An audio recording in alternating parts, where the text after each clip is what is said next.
Yeah, it works. Email works super well, as we can say that it's generating six figures, at least contributing somehow to multiple six figures in revenue every month. And yeah, when it comes to the newsletter, what I want to say is that the most surprising thing for me is how on brand we have been able to keep the tone. And every time I read it, I'm like, oh gosh, I would actually write it like this myself. So that's what I'm happiest with. How has it, worked on a day-to-day basis, the collaboration and the communication, with us? Yeah, I'm super happy with the communication. It's super straightforward. I always get the numbers that I want to see sent in front of me, but we have not even considered bringing email in-house because it's working so smoothly. Let's say there's some other brand listening to this video right now. Maybe they're on the fence about, working with us. Do you have anything you would say to them? Yeah, I would definitely recommend them to work with you guys. You can't do everything yourself, and these guys, at least in our specific situation, have been adjusting to our specific needs super well. All right.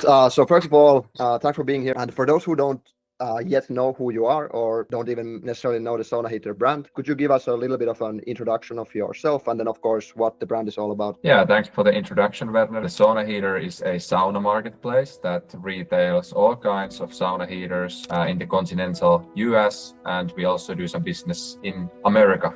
And our main focus is helping people build better saunas, which means that we teach them on our YouTube channel how to actually build their sauna, and we advise them on our sauna building community, the Sauna Society, with their sauna builds, and then we sell them the accessories needed for their sauna project. Awesome. Yeah. And I think since we started together, I think the really cool part about this has been exactly like the Skull community you've had, the whole sauna community that you've had, because a big part of the retention marketing, the whole community, it's kind of like feeding into the email side as well. So it's been a really good kind of combination of these retention channels working together from your own efforts, and then of course from us since we started together with you. And so basically, maybe we can give a little bit of business model, the like deeper specifics about it, and then to what type of customers, maybe even a little bit deeper, and then the markets you already mentioned, but maybe you can. Yeah. So since I'm Finnish and my co-founder is Finnish as well, our main focus is on building more traditional Finnish saunas. So we mainly sell sauna heaters with rocks inside the heater, which means that people can create steam, that nice load in their saunas, and we build what's commonly known as dry saunas or high heat saunas in the US. So our saunas get really hot, 180, 190 degrees Fahrenheit even, and mainly electric sauna heaters, also some wood-fired sauna heaters. Then we sell the complete sauna packages. So we sell both DIY kits, which means that the customer gets all the parts delivered to their property, or maybe if they're a business, to the customer's yard, and then they don't need to do any work in terms of setting it up, except maybe connect the electricity. And our customer persona is, or mainly we sell to people that are older than 40 years old, and the richest 10% in the US is definitely our customer space, since sauna is not something that people necessarily need to stay alive, even though it's good for health. But it's kind of an addition. And yeah, makes sense. And also, I think interesting part about, like you mentioned about building this whole sauna setup that you're delivering to the customer. Can you mention a little bit about the customization side there, like how does the funnel work? Because of course it's not the most traditional e-commerce funnel. Like you cannot really offer all of the normal abandoned cart flows, or mention a little bit about the customization side. Yeah, so we have a sales team mostly based in the US, and we collect leads like mainly. So we follow up with our customers. We are on the phone with our customers all the time. We are emailing with them. We are really hands-on with the customer, and our customer journey is quite a longer one, because if you want to imagine it that way, purchasing a $20,000 sauna or building an expensive sauna to your yard is not something that you just decide to do on a random Tuesday. So yeah, definitely we are very in touch with our customers, and we get to know them personally many times before they actually go ahead and purchase. And also after the sale has been completed, we have to give them a lot of hands-on help and help them actually set things up, because it's not very straightforward. It's like building a separate building to your yard, or then converting one room in your house to something completely different, which is hot and humid. So that requires quite a lot of specific advice from our side. Yeah. That's a really good explanation, and I would say that's also something that when it comes to the retention side that we're doing for you guys, it's also it affects a lot of what we do for you, because we need to take all of these customizations into account. We cannot just operate in this kind of silo of, okay, this is what we're doing for an average Shopify brand, and then just like doing the same setup for you, because there's so much different context dependent situations in your specific case here that we need to take into account there. And maybe with that being said, we can go into the actual kind of retention service that we're offering for you. How did your email and SMS and in email in this case, because that's what we've been focusing on, how did it look like for you guys before starting to work with us at CrowdTrigger? Yeah, so before we started working with CrowdTrigger, everything was really manual. So we didn't have many automations or any automations at all, except the basic ones that Shopify offers, and those were customized and built by me. Very, very simple email flows. And when we started, I was a little bit hesitant to automate things, giving them more and more things to automate. And so far, for example, we have automated some of our abandoned carts, not all of them, but I think every abandoned cart that is valued less than $5,000 or $6,000 has been automated, and those are giving great results. And in terms of other email marketing, we have this school community, so people can join the Sauna Society in school, and that's how we get their email. So then they get added to our email newsletter. We didn't have this newsletter before working with CrowdTrigger, but now we have the newsletter, and that's because what happened in the past is that people joined the Sauna Society and they maybe visited the community 4 or 5 times, and then they never came back. But now, since they get the email newsletter twice a week and it's always very unique content, we stay on top of mind as a brand, and we have seen a great increase in the customer retention in that way, or we can convert the leads better, because if people think about building sauna today, they might build it 4 months from now. So being in their inbox a couple of times a week is with unique content is very, very helpful. And the people or the customers, sauna builders inside the Sauna Society, have actually some of them have said that they are very happy with the newsletter, and that's the part they actually appreciate the most. Since it's very kind of short content, but very precise. And when it comes to the newsletter, what I want to say is that the most surprising thing for me is how on brand we have been able to keep the tone on that newsletter. So because the newsletter works in a way that it's always signed like I would have personally send it to the people. And every time I read it, I'm like, oh gosh, I would actually write it like this myself. So that's what I'm happiest with. That's a really good note, and that's something that we're putting a lot of effort into, of course, and that's really interesting from our side as well. Like, it's been super fun to work like this, because for an average e-commerce brand, again, like, we're doing a lot of designed emails, really heavy design, like not that personal content, although like we have some personal stuff there, but it's not like the majority of the content. But for you guys, it's been like this, copy focused, storytelling focused, education focused, signed by. And do you have any?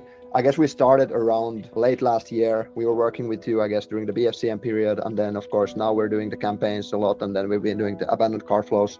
You have any kind of specific numbers in mind? Of course, I know more about those as well, but anything like quantified? Yeah, so our business works at like very omni-channel approach. So we have people coming in and going out, and because the period from it's really hard to kind of separate the numbers for me.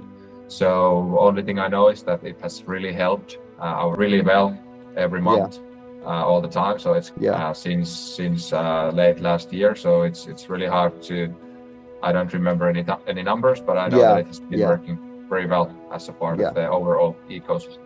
Yeah, and that makes total sense. I would say people are spending, way too much, or like putting way too much, emphasis on the like email attributed revenue. Like, okay, how much are you making in percentages of your total sales from email? That's also a really of course, that's a good directional metric, but in general, at the end of the day, Yeah, it works. Email works super well as a part of our ecosystem, and especially as it's so on brand and on point that people are thinking that it's actually me.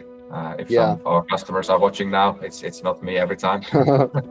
Surprise, but it's working really well, and we can say that it's generating 6 figures, or at least attributing somehow to multiple six figures in revenue every month.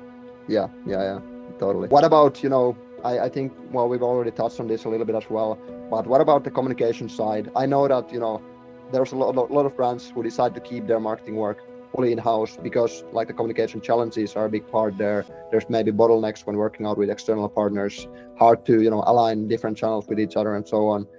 From your perspective, how has it, worked on a day-to-day basis, the collaboration and the communication, with us since we started together? Yeah, I'm super happy with the communication. It's super straightforward. I always get the numbers that I want to see sent in front of me every week as weekly reports, and then I get a monthly report at the end of the month. So we work with a lot of agencies as we start to be a bit bigger business, but we have not even considered bringing email in-house because it's working so smoothly and with absolutely no headaches at all with CrowdTrigger. So we want to keep it there, and have been really happy.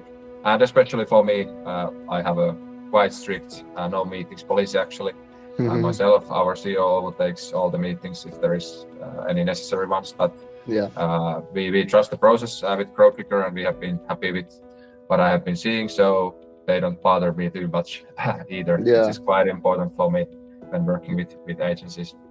Yeah, for sure. Yeah, I would say that's something that a lot of founders can agree with. Like, you don't want to be the person who is like stressing about these things. You want to have somebody who actually you can fully trust. You can trust them to do what they do best, and you don't have to spend your own time on that. You can spend your own time on whatever you feel is the most impactful thing for the business. So yeah, I think that's something that hopefully a lot of brands can also agree with and see as a big value of working with us guys. Yeah, so then maybe like another point, I think you mentioned a big surprise, or like some kind of a surprise has been the on-brand content. How on-brand have we been able to keep it, and how much the tone of voice has actually sounded like you? Do you have anything else in mind? Like, if not, it's fine, but do you have anything else in mind when it comes to like some surprises or some unexpected things that have happened as a result of working with us in the past? Yeah, so overall the process of reviewing emails from our side has been very straightforward. So we just get the emails for the whole month since we do a newsletter twice a week. Like once a month we get all of them and can go through all of them, and there is very few mistakes ever, and the guys fix those really fast. Yeah, I'm surprised with the brand tone, how much it sounds like me and how valuable the content actually is, considering that it's really difficult to write about saunas and there's a lot of nonsense out there, but the guys have used the resources that we have advised them to use when writing the newsletter. So that's what I'm really pleased with. Yeah, amazing. Then I have one more question for you, which is that let's say there's some other brand operator or marketer listening to this video right now. Maybe they're on the fence about working with us to take care of their retention marketing. Maybe they're even a little bit skeptical of outsourcing their email marketing or working with specifically us.